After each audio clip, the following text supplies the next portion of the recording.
Welcome to Primetime Super Friends, the show that promises to put the arrow in your quiver, the bat in your belfry, and the flash in your pan. I'm Jeremy, your guide to all things Star City. I'm joined by my own super friends. First, our expert on all things relating to the fastest man alive, Michael. Hello. And our guide to the world of Gotham, John. Hoy hoy. If this is your first time listening to the show, fuck you. Where have you been? This show is going to be busting at the seam with spoilers. You've been warned. Super Friends, the legendary superpower show. Alright, we're going to start things off this week by taking a trip to Central City. Michael's going to talk to us about the Flash.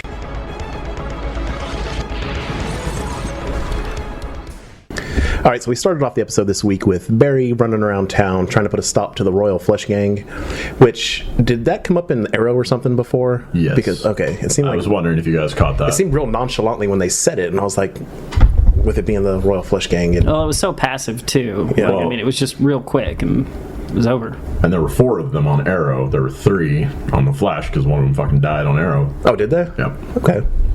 He's able to help catch him with the help of Dr. Wells. When he gets back to Star Labs, he's coerced into taking a photo with the crew by Cisco. Dr. Wells says maybe in the future people will want to know about this, which I'm sure he knows because he's from the future. Right? No? He's got it. Yeah, absolutely. Afterwards, Barry heads back home to find Iris is there, even though she moved out during the last episode. Pretty convenient, though, because she gets a job offer from Central City Picture News. We cut to Harrison Wells, who has a fucking badass house, apparently. Have I missed that on the show so far this season? No, It's the first time they've shown it, right? Yeah. That shit, it was just like an episode of MTV Cribs. He's, of course, walking around his house. He receives a phone call. The person on the other line says that they know what he did. He goes to get a gun from his safe, and the large portions of glass in the roof shatter. So the glass shatters. Luckily, he's able to get out of the way because he can move super quick. He's not really a cripple. The next morning, Joe and Barry arrive to investigate. Can you say cripple anymore? Is that bad? I didn't think it was bad. You could have said he was a fucking crip. Then he Dr. Wells is just gangster. Gangbanging. Right. Then He was sipping on something before he got... He'd be against the Bloods, flashes in red. It's perfect. It is perfect, except he would need to be wearing blue instead of yellow. Anybody else notice when he ran like it was red? Red? Yeah. It's weird. Yeah. Do you think they're going anywhere with that?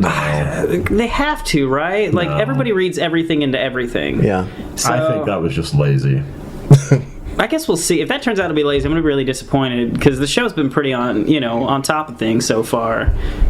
But obviously we all 3 noticed. Yeah. Well, he also wasn't wearing his suit, you know what I mean? So it's just the suit that turns it yellow? all the suit's yellow. I mean, I guess that could make sense. But why would it be red then when he's not wearing the suit? Well, Because he's not wearing That's where I yellow. say I think that it probably wasn't real thought through.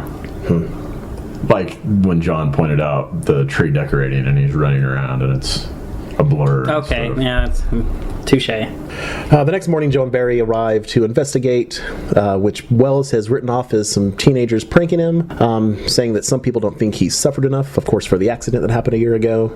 We flash back to 2 years ago with Wells playing chess with Hartley Rathaway, which they hinted at in the previous episode, the scene where Captain Cold and Heatwave were still in the painting, and the dude was getting off, and they said that his son Hartley had tried to call him, and they said that they don't have a son anymore.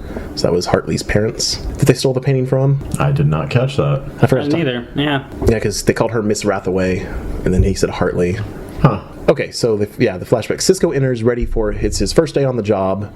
Rathaway's being a complete cock to him, not convinced about Cisco's abilities, seeing as he has a shirt on that says, I don't foresee myself trusting someone who showed up to his first day of work at a $1 billion research facility wearing a t-shirt that says, "Keep calm and Han shot first." Star Wars reference.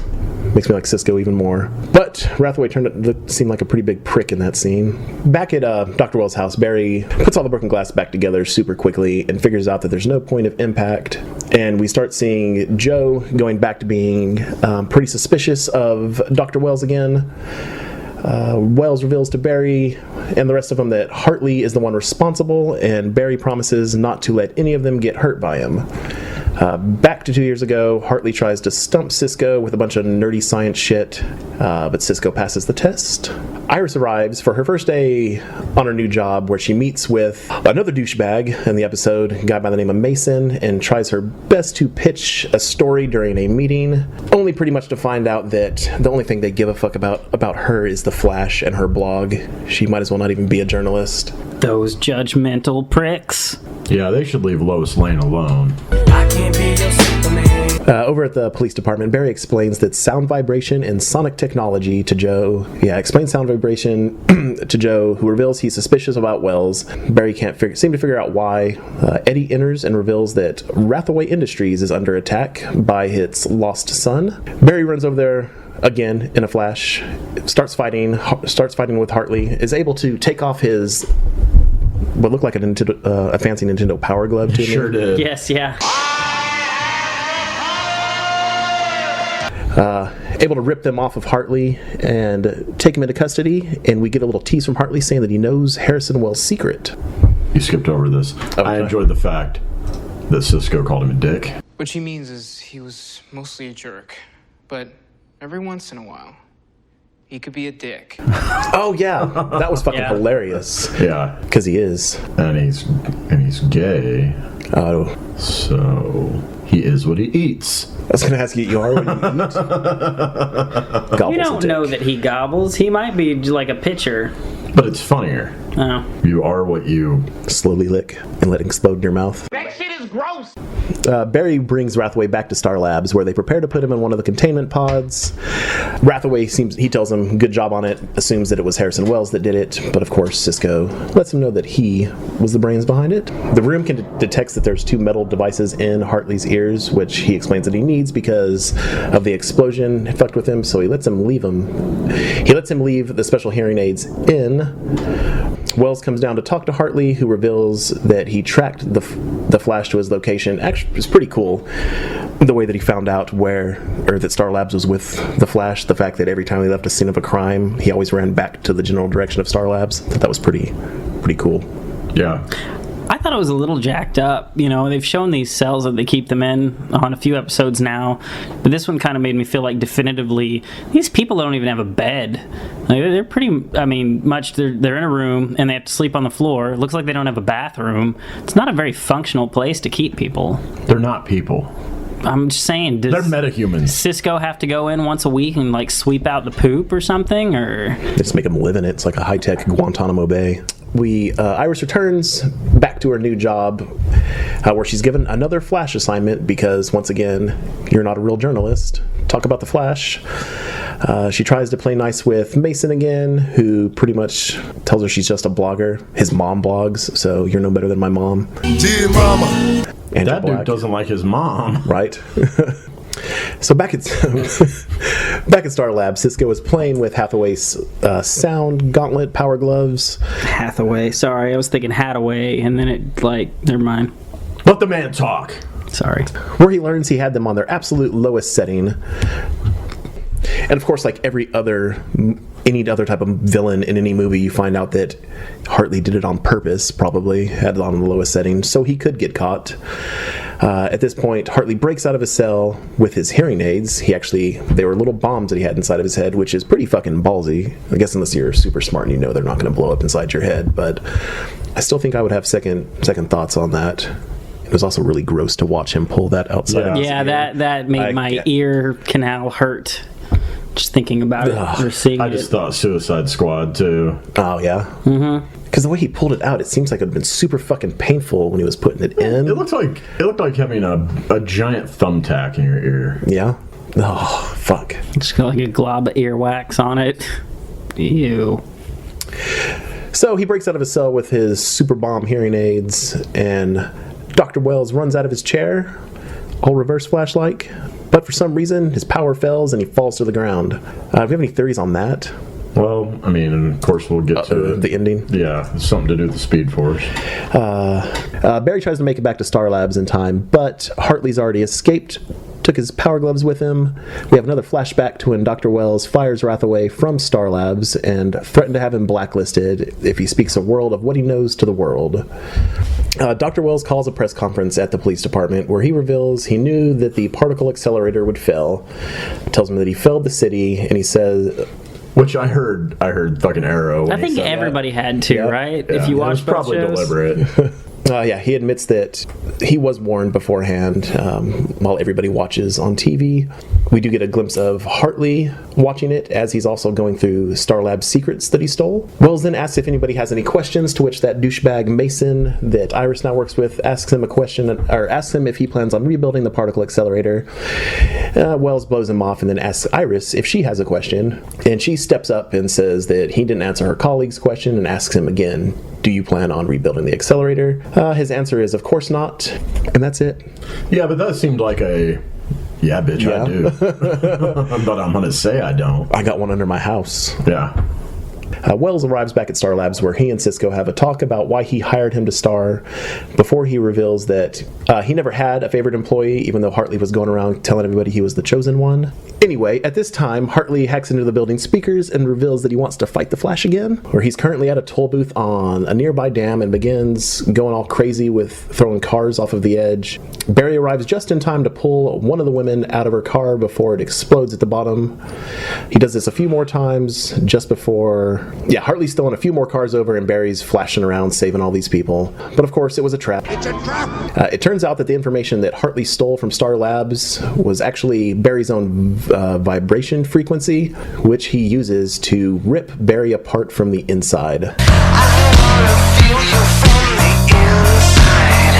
Oh my god.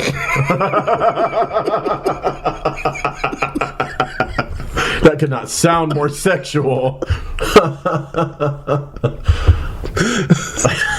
So Wells actually jumps in to hero mode to try to save Barry, and apparently he hacks into satellites because apparently every single car has XM radio or satellite radio, and he's able to send a signal that counteracts the vibrations that Hartley was putting out. I liked Caitlin as he's trying to explain, oh yeah, I can send a signal through satellite radio because you see they use satellites to play music, and she's like, I fucking know how satellite radio works, motherfucker. Shit. I'm a scientist, for Christ's sake. Hartley runs over to pick up his gauntlets, and they overheat and explode in his hands. Everything. Everything. At least it wasn't his face, neck, and chest. Back at Star Labs, Hartley is once again put in a cell, and Dr. Wells confides in Barry that it's difficult for him to admit when he's wrong, especially in front of the whole city, that he's ready to restore his trust and faith from his friends and the city.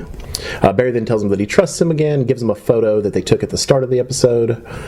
Barry returns to the police department where him and Joe talk about all the father figures Barry has ever had, but none of them compete with Joe. Eddie shows up at this time saying that he has searched Wells' house and has found nothing, and Cisco goes down to talk to Hartley again, where he reveals not only is he going to walk out of his cell, but Cisco is going to help him. Of course, Cisco says there's no chance of that happening. Hartley drops some knowledge that he knows what happened to Ronnie Raymond and can help them find him. We then have Dr. Wells back in his super secret room where he's wearing the tachyon device, charging himself. Was he charging himself up? That's what it seemed like. I didn't know if it was like that a rechargeable or if battery. it was trying to absorb some negative whatever, or I don't know. But Dr. Wells says that the tachyon device was just supposed to be a temporary fix for his failing powers and that the real endgame is almost here. Oh, snaps. So I like this episode. Good episode. Yeah. Really They good took episode. what could have been a pretty shitty villain and made it an interesting episode. Yep. Also, he was super gay. We didn't talk about that. Did not talk. I just figured we'd get there without actually talking about it. Yeah. Likes it when men in leather hold him tightly. What I liked about that, though, is they didn't make it a preachy thing. Yeah. Like, it's just like, hey, this just happens to be part of this character. Right. And left it at that. That's what more shows need to do. Because they've been good about that on Flash, Arrow, all that shit. Yeah, and then you have Gotham where you have, it's like, oh, look at them. They're going to kiss. They're lesbians. All right, so that's going to do it for The Flash this week. We're going to leave Central City and head on over to Gotham City, where John's going to talk to us about this week's episode of Gotham.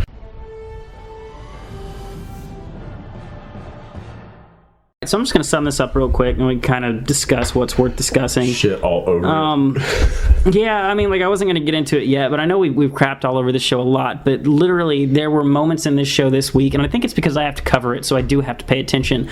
I was, honest to goodness, angry watching it. I was so mad at this show this week, and I'll get into that a little bit later, but I mean, to sum it up real quick, we open up with Fish. She's tied down, about to get tortured by one of Falcone's henchmen, Bob. Fish is getting tortured. Yeah. Torture, motherfucker. What? Slowly, I thought this was a wasted opportunity, and I'll get to that in a minute. Put a hanger on a fucking stove and let that shit sit there for like a half hour. Take it off and stick it in your ass slow, like. We get Fucking coat hanger.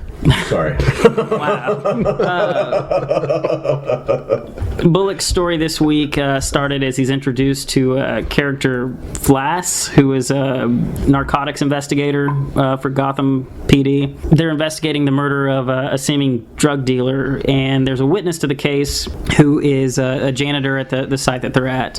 The janitor ends up getting killed while being questioned or waiting to be questioned at Gotham Police Station, and everybody turns a blind eye to it except for Gordon, and he thinks that it's got to be an inside job because they would have been the only people that had access to this guy. His murder is ruled a suicide, which he'd been stabbed in the back with an ice pick. So, I'm sorry. Anyways, so that was stupid. And nobody seemed to have a problem with this. Everybody on the force seemed to be okay with it. Even the police chief was like, don't worry about it. It's closed. It's done. It's shut. What we see is Gordon's not willing to let it go. I mean, look, sometimes people just fall backwards onto an ice pick to kill themselves. Sitting in a chair. Sometimes that shit just happens. Clumsy.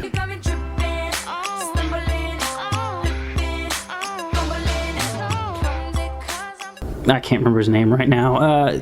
Fish's henchman guy decides he's gonna, free her, which I don't know how he was out and about on his own.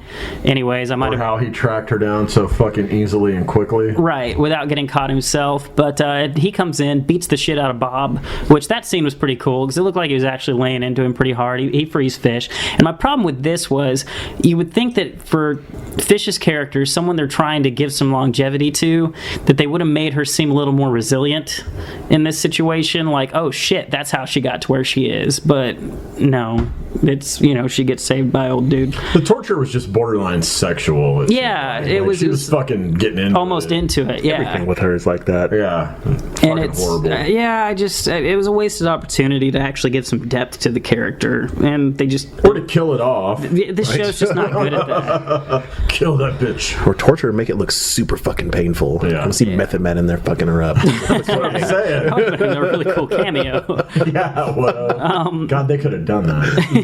He's just sitting there like humming to himself, torture. No, he's just got a flamethrower and a fucking hanger. That could have been all they would have had to have done, just cut to the corner and he's over there like that, and then went back to her like, yes, this episode was awesome. I love Gotham. I fucking sew your asshole clothes and keep feeding you and feeding you and feeding you and feeding you. There's this weird side story with Nigma and the chick that he's pursuing, Kristen Kringle. Never really goes anywhere. It's just that we got to see Flash picking on Nigma because he'd written her a love note. Not knowing what to do, Gordon visits Cobblepot at his now nightclub that he got from Fish Mooney, where he's taken his mom to hang out and be like, look what I've done. And his mom is creepy as fuck. Super creepy. Yeah, but I guess that's what they're going for. I get a little bit of like an Oedipus complex going on there. I don't know about you guys. I think it's a little bit. It's creepy. That whole thing is just weird. He wants to or has fucked her. Yeah. Or at least she's jade him off. Well, didn't she give a bath? Yeah. So. Gordon goes to visit Cobblepot and is like, hey, trying to play the part of we're friends. I need you to find something out for me. Nobody gets hurt. Long story short, we flash to one of Penguin's henchmen basically drowning some dude's wife trying to get information out of him, in which he does. The information is taken back to Gordon, and the actual ice pick, I guess, because the henchman or the guy had been hanging onto the ice pick. He was supposed to dispose of it. It's a souvenir. Yeah. We did see the return of Bruce and Alfred this week. That story was a very lackluster, impactful story to me. Long story short, Bruce brought, Catwoman, Catgirl, Just call her Cat, man. a snow globe because they'd been out of the country, and he offered to let her stay there because she was going to need to be a witness and blah blah blah. She shatters little Bruce's heart and was like, I never saw the killer's face. Now whether that was the truth or whether that was, she's just like, he's getting too close to me. Truth. I hope that's the truth. I don't ever remember the guy removing his little face cover in the pilot, so because that is a detail that Gotham would pay attention to. Right, okay, touche, never mind.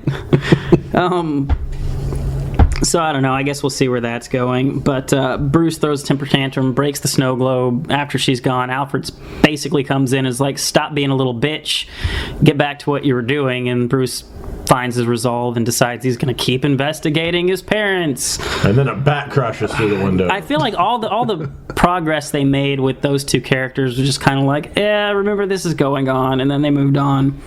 I'm let down. I really wanted him to come swinging in his Bat-Kid outfit on his comeback. I'm let down, Gotham. I think it'd be better if it was like he goes through like a couple different iterations of different monikers he wanted to take along the way. So you have like the Moth, and then the Rabbit or something, until he finally gets to the Bat. His rabbit outfit, he has a dick on his forehead. Once again, tune into Pub Talk Podcast if you'd like to know what's up with that. I don't know if it was the comics or if it was the cartoons or both, maybe, but wasn't he like obsessed with Zorro at one point? Like, that'd be cool to see. I think originally it might have been Frank Miller that tied it to Zorro, that's what he was seeing, and that's where the idea came from. Be cool to tie that. Because the cartoon was Grey Ghost, I think, was the inspiration. Yeah, but I thought they still tied Zorro in as well. Did they? Okay. They did on something. Yeah. I know the comics did Zorro, and I thought Batman Animated Series might have as well. Spoilers. Yeah, spoilers. Right. In case you haven't seen that cartoon series from 25 years ago. We next see, the now free Fish and Goon. Free Fish sounds like just the worst buffet ever. Bust into Penguin's nightclub, spoil his little drunken party he was having, and she's going to take him out. Well, Zaz gets to the party, decides that he's going to chase off Fish, and old dude helps Fish escape and gets killed in the process by Zaz. I like the guy that plays Zaz in this character. I think Stop using guns, though. That's the one thing I would change. But beyond that, I think he's creepy, and I think he looks the part. Well, he looks like a young Zaz. Yeah, I hope that they continue to have him around and kind of expand his character, because drop that fucking gun and pick up a knife. Yep. Yeah, I mean, and they could probably tie more of an origin into that other than just cutting the hash marks or whatever. But I really like that guy. I think he's good for the character. I was going to say one of the few bright spots. So Fish gets free. She's running away or whatever. Penguin doesn't lose his nightclub. He's still in good, at least as far as we know. Gordon takes the evidence and in front of the entire police department decides he's going to outflass and calls him a murderer and all of this stuff. I mean, that's pretty much the gist of the episode, other than the, hang-off moment where you see Bullock trying to get Fish out of the city and they kind of make out awkwardly. But like I said, I got angry at this show. I got really, really angry, and I got angry during the two parts where the entire force is okay with a suicide story or whatever, knowing that the evidence is jacked up and doesn't add up. And then at the end, when Gordon presents the evidence and nobody backs him up, like we get one young mustached cop or whatever that's kind of like, well, what's going on here? But even he wasn't jumping into action. And I'm like, you have an entire force of police. I feel like there's got to be at least one other person that got into it for the right reasons. I don't know. It really, really bothers me that we're supposed to believe that all of these people are corrupt or scared or stupid or whatever. Because, I don't know, you have a seemingly good man. They wrote this character to be like a really good man, as far as he's an old guy, he's honest, he's just trying to help out. And then he gets killed, and then you get to see his crying wife talking about how happy they were, and blah, blah, blah, and everybody's just like, nah, I committed suicide. All right, but it's Gotham, and it's supposed to be like the most corrupt fucking place on earth. I don't have a problem with the police force being corrupt and all that shit. I have a problem with lazy-ass writing where I don't know any of these characters' names. I don't give a fuck about any of these characters. I could not watch that episode, and it wouldn't make a damn bit of difference. And where you get angry because you have to pay attention to it, I dozed off twice during that show because I got so fucking bored with it. I had to watch the show twice to watch it all the way through because I don't give a fuck about the people or what's going on. Right. And that's the thing. Like, there was one scene that carried any kind of real weight in this, and that's at the end where we have Gordon walking down some random alley, and the guy whose wife was being drowned while he's being interrogated comes to him and is afraid of him and begs him, you can do whatever you want.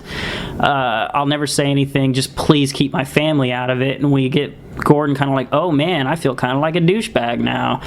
A little scared of what he's become. But he hasn't become anything. He said nobody gets hurt. So it's not like he did it, but I guess we're supposed to be like, oh no, he's kind of gotten too dark for himself. I have to watch the show because I'm the one that reviews it. Man, it sucks. Like, if you're listening to this podcast right now and you'd like to counter-argue that, please let us know. Tell me what you like about it, because it's lazy fucking writing. I don't even know that it's lazy. I think that they think they're clever. Like, I think they think that they have a really good show. And, like, to me, it's just a lack of talent or knowledge about the universe. It's like they're planting Easter eggs that are not Easter eggs. Yeah. They're right out there in the open. And it's kind of like, I think they think that they're rewarding the real fans. And the real fans have to be like just vomiting watching it. I don't know. Because you get those reviews and shit that say outstanding or whatever. Garbage. And it's what? Which is boosting their egos. It's the people that are playing on their phones while they're watching it. Yeah. I just answered another trivia question. Oh, penguin, I get it. Some motherfuckers that are obsessed with Law and Order and shit like that. I feel like those shows have to be smarter than this, though, right? But I'm saying that's the fan base, I think, is the people that are into the cop dramas. Well, and that's what it was supposed to be. I was okay with, I thought it had a lot of promise when it was just supposed to be a cop drama that had to do with that it took place in Gotham, but that's not what this show is. It is a show that tries to pander to comic book fans, that does it treating us like we're stupid. That shit at the end with Fish and Bullock, I was like, this is some lazy fuck sitting at a writing table going, well, I don't know how to end this week and have it be shocking or whatever, so they want to tune back in next week. Fuck, I know what we can do. Have them kiss. That'll do it for Gotham this week. Next up, we're going to travel to Star City and talk about Arrow.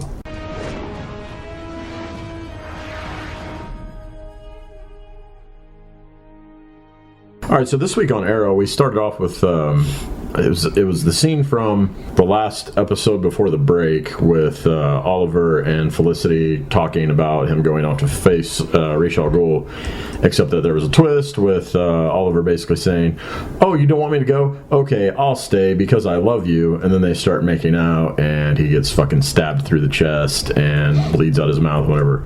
Wakes up, of course he was dreaming. So he's in the cabin with Tatsu, is crushing some herbs, making him a drink to deal with the infection and whatever. And they confirmed what we talked about on the last episode that probably helped him not die. Snow and cold, his will to live. Oliver makes a comment that he didn't realize that she and Maceo were still in contact. And she says, oh, that's because we're not. So the kid had to die, right?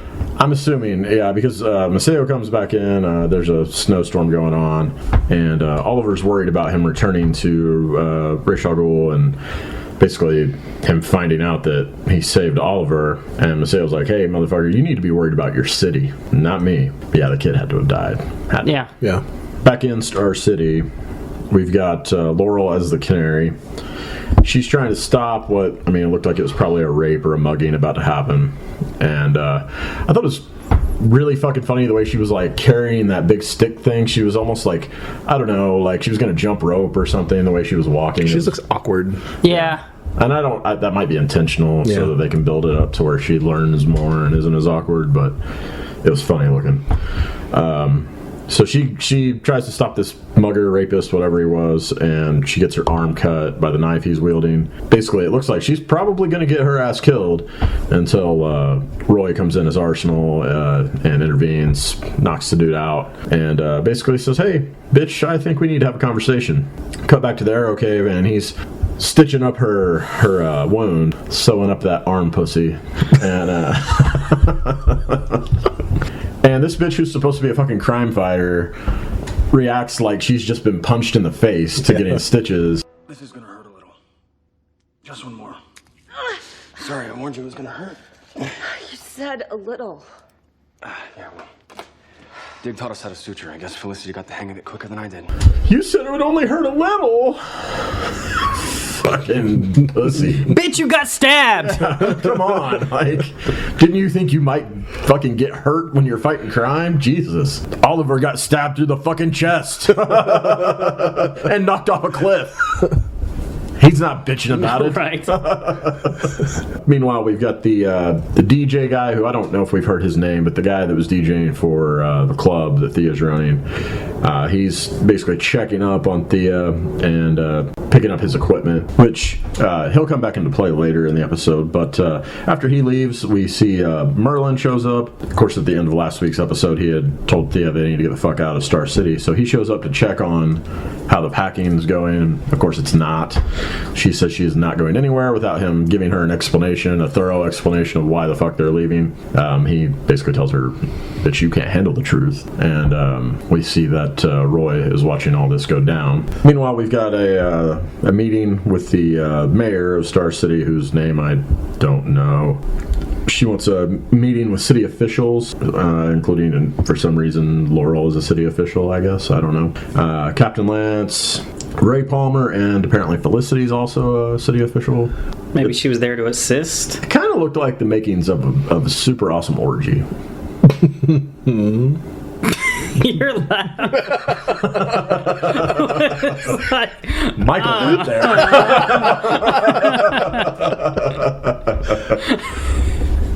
I pictured that. that was like a guilty pleasure laugh. Like, and yeah, there were some other people in the room too. Brick. And some of his guys bust in the room and kidnap some of these motherfuckers. Laurel and Ray Palmer and Captain Lance beat some ass, and Laurel stabs a motherfucker with her heel, which I actually thought was pretty badass. It's pretty gangster. Ray Palmer looked like an awkward nerd trying to fight. And we get a scene with Captain Lance. Captain Lance has been hearing that the Canary is back in town. Reports of a blonde lady beating ass. Wants to know if Laurel has heard from Sarah. Of course, she says, "Oh no, I haven't heard from her." Then we're back in the cabin with Oliver and Maceo, and we get the allusions to something fucked up that must have happened in the past, back in Hong Kong, where Maceo says he blames himself for what happened. And we get our Hong Kong flashbacks for the week. They're trying to save Tatsu from is it China White? Is that the bitch's name? Yes. yeah. Okay. So they have to invade this club that's a triad front to meet with China White, and they're going to exchange the Alpha for Tatsu. A fight breaks out because basically this Alpha has turned out to be a fake after it was tested. They escape with Tatsu. So Maceo reveals, although it was a fake, he didn't know it was a fake, and he was going to give the real Alpha if he had to. But Amanda Waller must have known he was going to give that shit up and gave him a fake. Oliver seems surprised, but of course Maceo says, "Shit, motherfucker, I'd do anything for my family." Obviously alluding to whatever's going to happen to this child. Back in present day in Star City, Captain Lance wants to know why in the fuck the Arrow didn't show up to save them from Brick earlier when those motherfuckers were kidnapped. Felicity says, "Dude, Arrow's gone." And Captain Lance is like, "Well, wait a minute, that doesn't really make a lot of sense to me because he's gone, but fucking Sarah's back? What's going on with that?" We get a scene with Laurel basically playing bad cop, interrogating the dude that she stabbed with her heel earlier, trying to find out where the fuck Brick is. Roy confronts Malcolm Merlin, basically tells him to stay away from Thea, and he's like, "Motherfucker, who do you think you are?" It's like, pretty much daring him to do anything about it. Tells him it's a family matter and to stay out of it. And when he said family matter, I just heard it. As soon as you said it, it popped in my head. Arsenal and Laurel as the Canary go after the hostages that Brick took earlier in the episode and basically confront them in an alley or whatever. Brick grabs Laurel by her fucking throat and says he doesn't like hitting women and throws her to the ground. So he doesn't like hitting them, but he'll throw the shit out of one.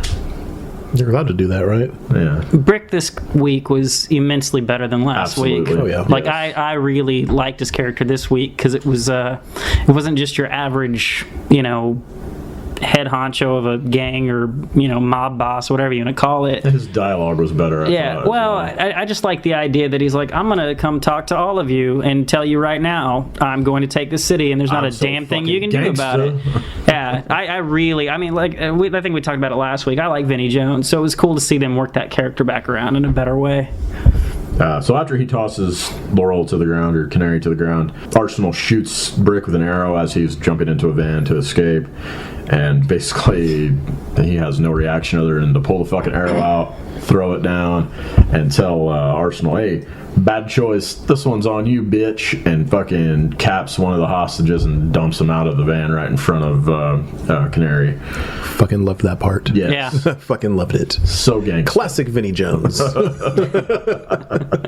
Brick then calls to arrange a meeting with the mayor and some of the other leaders and basically says, hey, I want all cops out of the Glades, every fucking department, everything. I want them all out of the Glades or we're going to kill the hostages.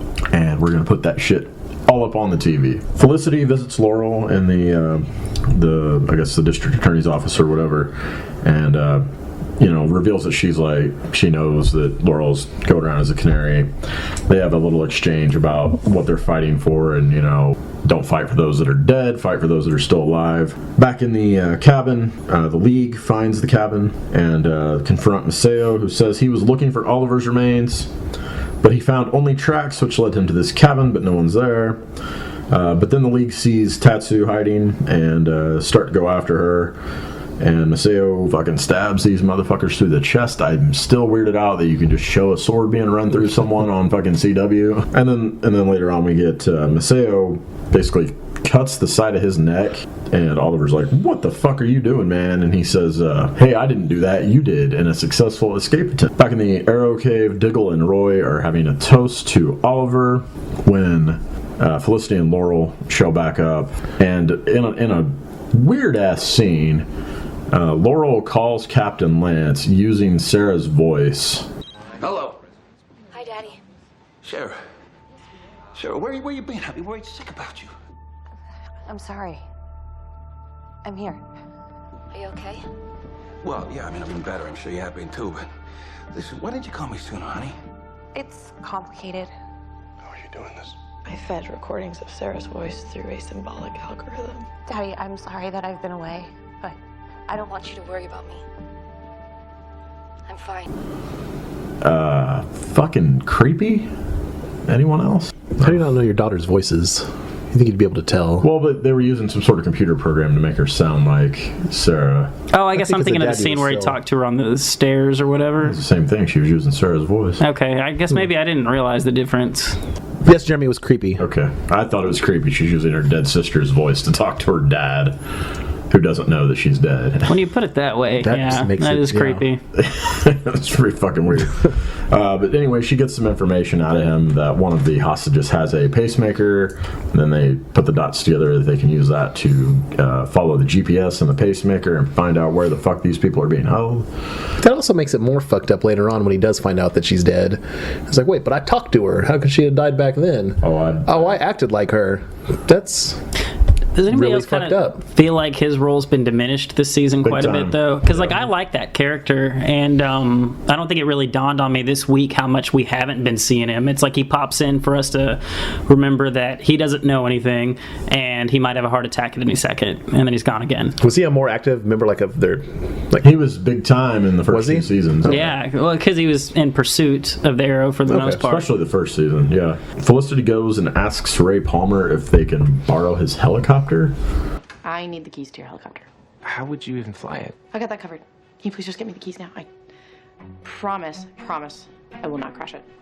I gotta be honest, I'd feel a little more confident in your aeronautic abilities if you knew, for instance, that helicopters don't actually have keys. They don't have keys? No, It's on the roof? yeah, it's on the roof. Thank you. Which he seems a little hesitant, but pretty much says, hey, it's on the roof, and it doesn't take keys, which I don't know if that's true. Do helicopters like a take push keys? button electric start type thing? Okay. That seems weird to me. I don't know. Do planes have keys? I just assume everything has keys, so you can't just Well, take a plane has like the knob like you would switch. a fucking ambulance if you listen to Pub Talk. Shit, people are going to find out now that helicopters don't have keys. Yeah. They're going to be stolen all over the place. One of you grab a helicopter, I'll grab an airplane, and someone grab an ambulance. Yeah. The 3 easiest vehicles to steal, apparently. What are we gonna do with them when we? Sorry, I was like, your plan doesn't seem to have legs. Well, we gotta dress up as superheroes and, I don't know, break in through the roof of a building that has a glass roof. You just go all crazy like Grand Theft Auto and do whatever you want. Shoot missiles at shit. Yeah. So after procuring the helicopter, Canary and Arsenal storm Brick's hideout to rescue the hostages, while Diggle pilots the helicopter. Brick still doesn't like hitting women, but he once again chokes her, and then gets kicked in his brick balls. Would brick balls shatter? I would think they'd hurt your foot. Someone's foot. Yeah, they'd shatter their foot. Or knee. I think she kneed him in the balls. Then she jumps through the window and escapes. They rescue the hostages successfully. And then the scene we alluded to a minute ago with Laurel and Captain Lance in the alleyway outside of the police station. But Laurel's hiding in the shadows on a fire escape staircase and using Sarah's voice again and basically trying to get some more info on Brick. While Captain Lance is like, hey, you want to grab dinner? What the fuck's going on? Why are you avoiding me? And she says, I'll explain everything later, and everything's fine, and blah, blah, blah. And Merlin explains to Thea, kind of in broad strokes, that Ra's al Ghul is after them. Kind of blames the undertaking from season 1, rather than, explaining the murder of Sarah and whatnot. Thea says she doesn't want to run. She wants to stay and fight, and Merlin agrees. Felicity has fixed Ray's chip problem with the gloves for his suit. Tells him, hey, with my help, you might not end up dead, which worked real well for Oliver, by the way. And then our last scene of this week, that DJ fuck shows up at the club again, asks Thea, hey, I heard you were skipping town, what's going on? She says, no, I'm not going anywhere. And this motherfucker calls up Maceo and tells him that Merlin and Thea are not leaving Star City. And Maceo says, hey, I'll let Ra's al Ghul know. And that's it for this week. Is anybody surprised by that? I really just thought he was going to be a love interest for her. I wasn't necessarily expecting him to be involved with the League. I thought there'd be some swerve where he was some sort of villain. I don't know that I thought it was the League, but... He does not look like a League member, let's put it that way. No, but that's the whole idea. Yeah, I guess so. Just offshoot theory. Does anybody think that maybe Rage knows everything that's going on with Oliver somehow? Yes, possibly? yeah, absolutely. Like he's just like, this is part of his plan to use Oliver later, and he's just been still pursuing Merlin the whole time. Yeah, I just assumed that Ra's al Ghul knows everything about everything. Yeah, like I hope that's the case. And be like, yeah, no, I stabbed you where I stabbed you so you could live, dumbass. Yeah. Join and then me. I kicked you off a cliff because I just felt like it. I knew there was you landed in a bunch of snow. You think that was an accident? Accuracy.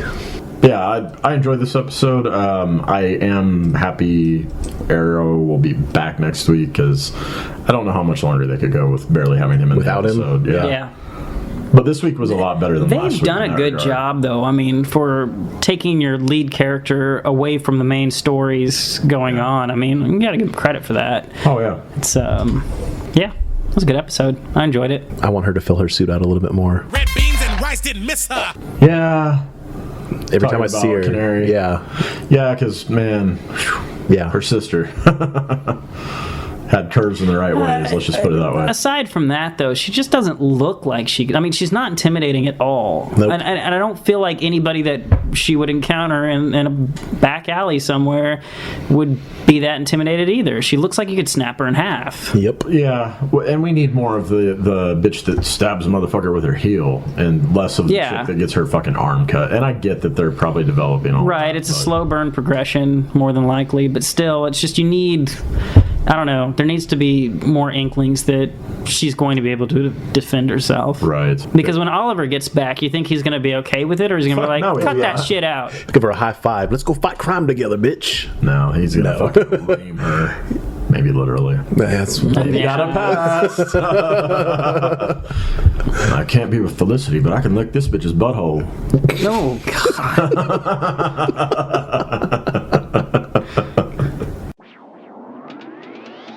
All right, that's going to do it for this week's edition of Primetime Super Friends. If you like what you heard, head on over to iTunes and Stitcher. Leave us a 5-star rating. We are on social media. You can find us on Twitter at Primetime Super. We all have individual Twitter accounts as well. I'm at Legendary Jeremy. John. At Ragin' Leprechaun. Michael. At the African 81. And check out our website, pubtalkpodcast.com. You can find all the info about this show and our other, better, funnier show, Pub Talk Podcast.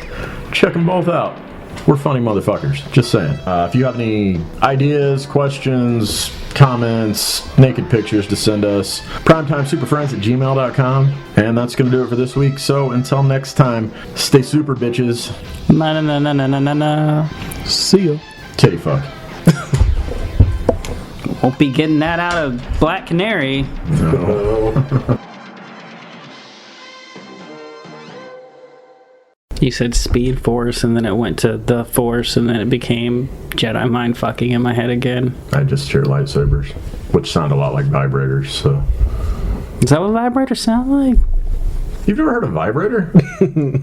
How fucking old are you?